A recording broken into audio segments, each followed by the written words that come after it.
Philippe de Mornay, seigneur Du Plessis-Marly, usually known as Du-Plessis-Mornay or Mornay Du Plessis, was a French Protestant writer and member of the anti-monarchist Monarchomaques. Biography. He was born in Burey, now situated in Val d'Oise. His mother had leanings toward Protestantism, but his father tried to counteract her influence by sending him to the Collège de Lisieux at Paris. On his father's death in 1559, however, the family formally adopted the Reformed faith. Mornay studied law and jurisprudence at the University of Heidelberg in 1565, and the following year Hebrew and German at the University of Padua. During the French Wars of Religion in 1567, he joined the army of Louis I de Bourbon, Prince de Condé, but a fall from his horse prevented him from taking an active part in the campaign. His career as Huguenot apologist began in 1571 with the work Dissertation sur l'Église visible, and as a diplomat in 1572. He undertook a confidential mission for Admiral de Coligny to William the Silent, Prince of Orange.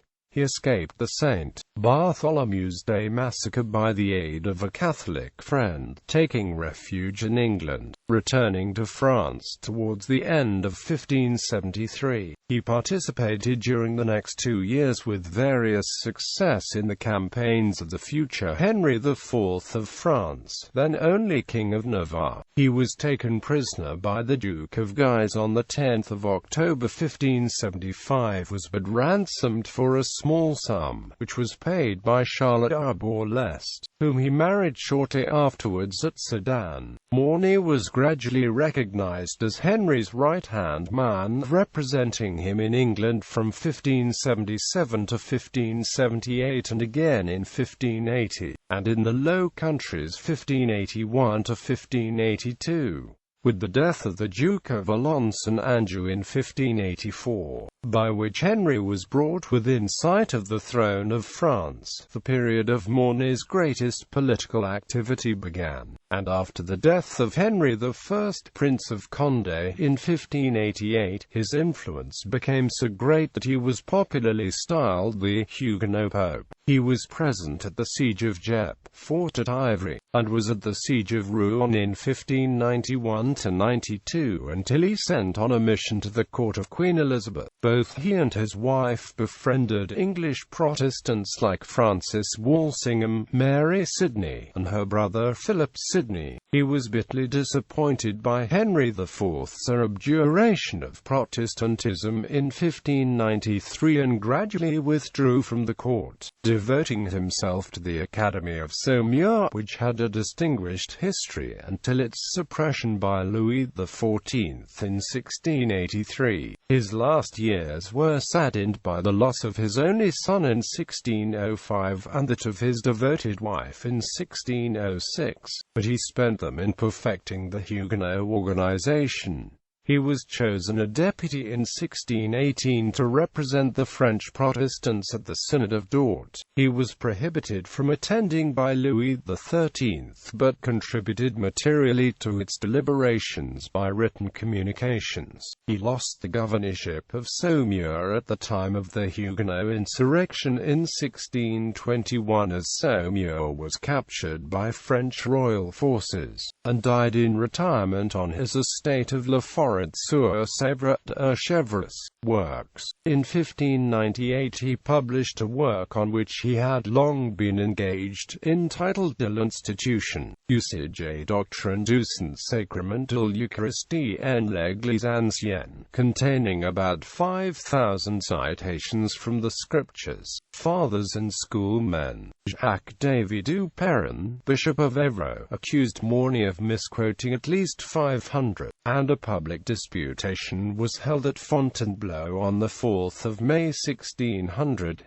Decision was awarded to Du-Plessis on 9 points presented. When the disputation was interrupted by the illness of Mornay, the Duke of Sully reported that Mornay had defended himself so poorly that he made some laugh, made others angry, and inspired pity in still others. Mornay was also instrumental in the drafting of the Edict of Nantes, which established political rights and some religious freedom for the Huguenots. His principal works, in addition to those mentioned above, are excellent discours d'Olivier de la Morte, a bridal present to Charlotte Arbor, l'Est, traité de l'Église à l'entrée des principales questions qui ont été accutem ou sur ce point en nos temps, traité de la vérité de la religion chrétienne contre les athées acutes, Epicureans, Pans, Juifs,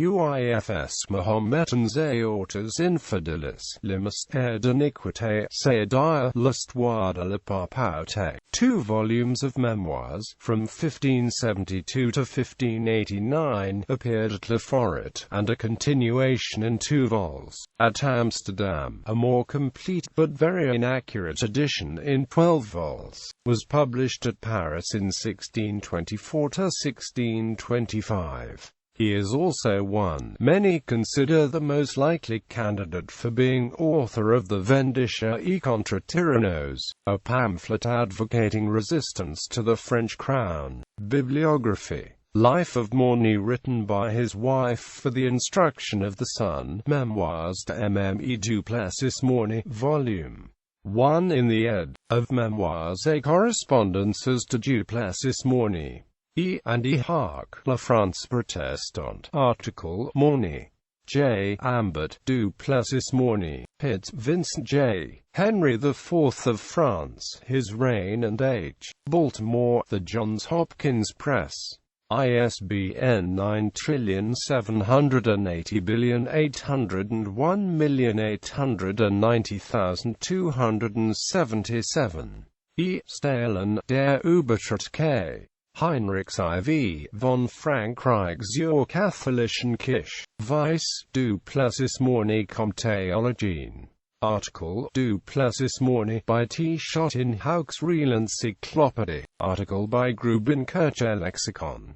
This article incorporates text from a publication now in the public domain. Chisholm, Hugh, ed. Our article name needed. Encyclopædia Britannica, Cambridge University Press.